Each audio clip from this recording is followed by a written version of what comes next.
Hi అండి, అందరికీ నమస్కారం. క్షీరాబ్ది ద్వాదశి వ్రత కథ. పూర్వము ధర్మరాజు రాజ్యము పోగొట్టుకొని తమ్ములతో కూడి ద్వైతవనమునందుండగా అచ్చడికి అనేక ఋషులతో కూడి వ్యాసుల వారు వచ్చిరి. అట్లు వచ్చిన వ్యాసుని గని ధర్మరాజు తగు పూజలు సలిపి కూర్చుండబెట్టి తానును వారి అనుజ్ఞను పొంది కూర్చుండి కొంత తడువు మాటలాడి ఆయనతో, స్వామి, మీరు ఎల్ల ధర్మములను ఉపదేశించదగిన మహానుభావులు. మీకు తెలియని ధర్మ సూక్ష్మములు లేవు. మనుష్యులకు సర్వకామములను ఏ ఉపాయము చేత సిద్ధించునో సెలవిండు అని అడుగగా వ్యాసుడు, నాయన, మంచి ప్రశ్న చేసినావు. ఈ విషయమునే పూర్వము నారద మహాముని బ్రహ్మను అడగగా అతడు సర్వకామప్రదములగు 2 వ్రతములు చెప్పినాడు. క్షీరాబ్ది ద్వాదశి వ్రతము, క్షీరాబ్ది శయన వ్రతము అను ఆ 2 వ్రతములలో క్షీరాబ్ది ద్వాదశి వ్రతమును నీకు చెప్పెదను వినుము. కార్తీక శుక్ల ద్వాదశి నాడు పొద్దుకూకిన తరువాత పాలసముద్రం నుండి లేచి మహావిష్ణువు సమస్త దేవతల తోడును మునుల తోడును లక్ష్మీతోడును కూడి బృందావనమునకు వచ్చి ఉండి ఒక ప్రతిజ్ఞ చేసినాడు. ఏమనగా, ఏ మానవుడైనను కార్తీక శుద్ధ ద్వాదశి నాటి కాలమున సర్వమునులతో దేవతలతో కూడి బృందావనమున వేంచేసి ఉన్న నన్ను లక్ష్మీదేవితో కూడా పూజించి తులసి పూజ చేసి తులసి కథను విని భక్తితో దీపదానము చేయువాడు సర్వ పాపములు వీడి నా సాయుధ్యమును పొందును అని శపథము చేసినాడు. కాన నీవును పుణ్యకరమైన ఆ వ్రతమును చేయుము అని వ్యాసుడు చెప్పగా విని ధర్మరాజు, అయ్యా, ఈ వ్రతము చేయవలసిన విధానం ఎట్టిదో నాకు చెప్పమని అడుగగా వ్యాసుడు ఇట్లు చెప్పదొడంగెను. ధర్మరాజా, ఏకాదశి నాడు ఉపవాసము చేసి ద్వాదశి పారణ చేసుకొని సాయంకాలమున మరలా స్నానము చేసి శుచి అయి తులసి కోట దగ్గర చక్కగా శుద్ధి చేసి 5 వన్నెల ముగ్గులు పెట్టి పలు విధములను అలంకరించి తులసీమాలయందు లక్ష్మీ సహితుడైన విష్ణువును తులసిని భక్తితో సర్వోపచారములతోనూ పూజించి నైవేద్యమైన తర్వాత కొబ్బరి, బెల్లము, ఖర్జూరము, అరటి పండ్లు, చెరుకు ముక్కలు సమర్పించి తాంబూల నీరాజము లొసగి మంత్రపుష్పము పెట్టి పూర్తి చేసి తులసి సహిత లక్ష్మీనారాయణ మహత్యమును దీపదాన ఫలమును విని అనంతరము బ్రాహ్మణునకు గంధపుష్ప ఫలాదులు ఒసగి తృప్తిపరచి వ్రతము పూర్తి చేయవలెను. ఇట్లే మానవులు చేసినను ఇష్టంగా ఉంచును. ధర్మరాజది విని దీపదాన మహిమను చెప్పమని అడుగగా వ్యాసుడు చెప్పుచున్నాడు. యుధిష్ఠిరా, దీపదాన మహిమను ఎవడు చెప్పగలుగును? కార్తీక శుద్ధ ద్వాదశి దినమున బృందావన సమీపమున దీపదానము చేయవలెను. ఒక దీపదానము చే ఉపపాతకములు పోవును. 100 చేసిన విష్ణు సారూప్యము కలుగును. అంతకెక్కువగా చేసిన ఆ ఫలములు నేను చెప్పలేను. భక్తితో 1 ఒత్తితో దీపము పెట్టిన బుద్ధిశాలి అగును. 4 ఒత్తులు వేసి వెలిగించిన రాజగును. 10 వేసిన విష్ణు సాయుధ్యమును అందును. 1000 ఒత్తులు వేసినచో విష్ణు రూపుడగును.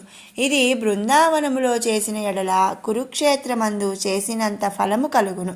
దీనికి ఆవు నెయ్యి మంచిది, నువ్వుల నూనె మధ్యమము, తేనె అధమము, ఇతరములైన అడవి నూనెలు కనీసము, ఆవు నెయ్యి జ్ఞానమోక్షములు వసగును.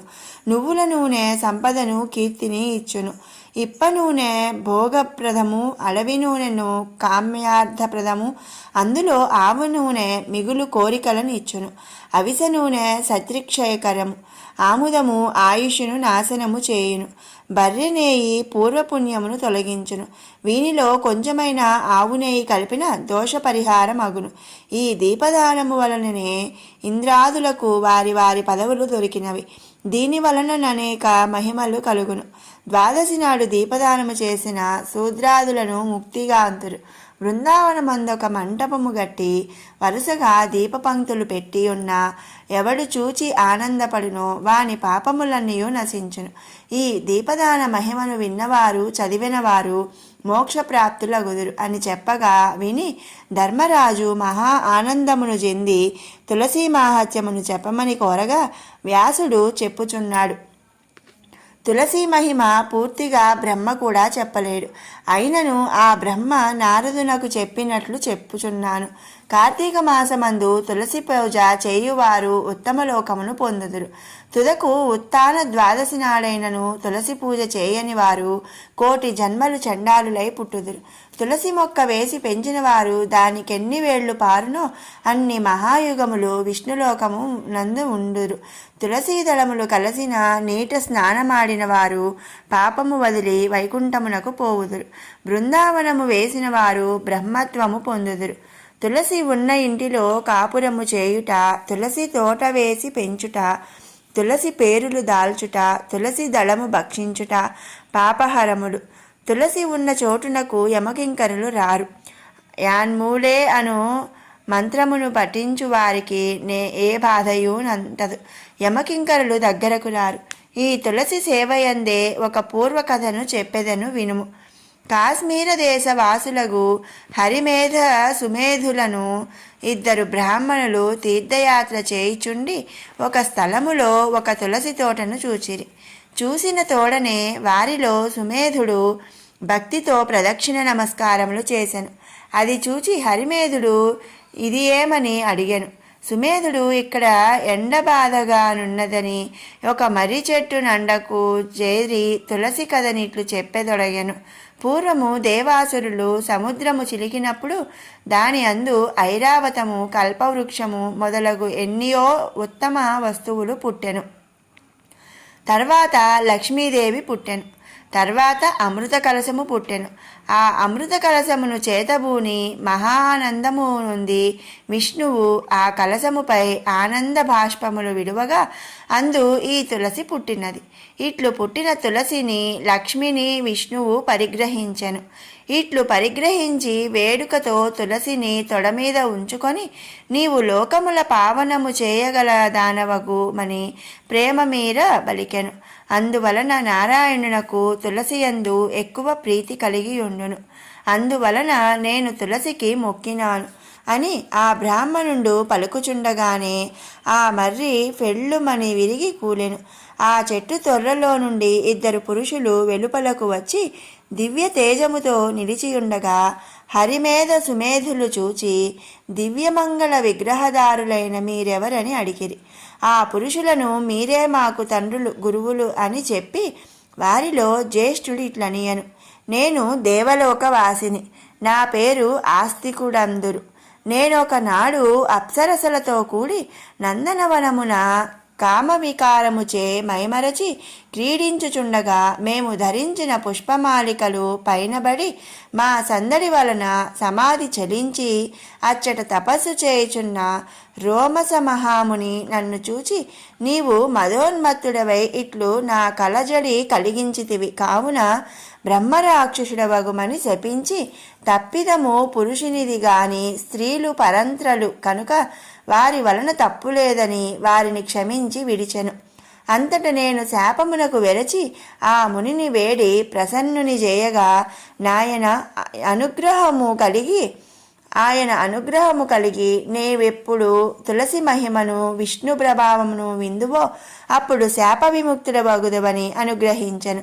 నేనును బ్రహ్మరాక్షసునై ఈ చెట్టు త్వరలో చేరి మీ దయ వలన నేడు శాపమోక్షమును పొందితిని అని చెప్పి రెండవ వాణి వృత్తాంతము చెప్పసాగెను.